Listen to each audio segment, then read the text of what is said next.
បាទជំរាបសួរពុកម៉ែបងប្អូនបានមកជួបខ្ញុំមកថ្ងៃនេះគឺមកធ្វើមីស្រស់ជាមួយនឹងស្ពៃក្តោបបាទអញ្ចឹងជាក្បាលដំបូងឃើញតែយើងហាន់ស្ពៃបដាសិនបាទស្ពៃក្តោបរបស់យើងមានដាក់មួយចំហៀងកុលបន្ទាប់មកទៀតមានពងទា2គ្រាប់បាទហើយពេលនេះយើងដាក់ស្រស់ពងទាជាមួយនឹងស្ពៃក្តោបឲ្យឆ្អិនជាមុនសិនបាទនៅពេលដែលយើងស្រស់វាឆ្អិនរួចរាល់ហើយសូមយើងដាក់មីចូល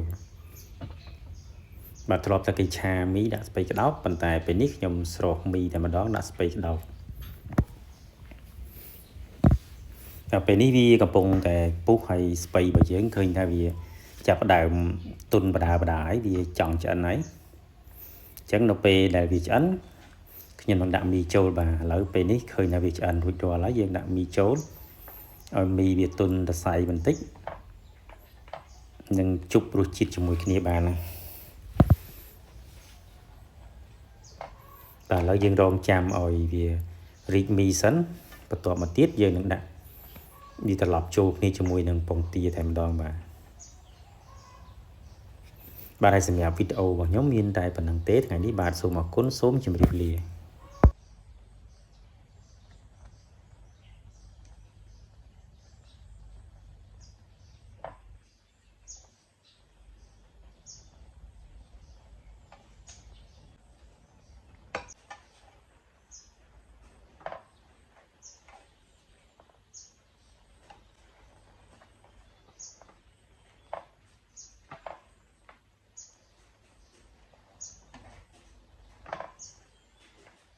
តើបងប្អូនមីយើងរួចរាល់ហើយយើងរីកបន្តិចអានេះមួយពងទាមកតែញ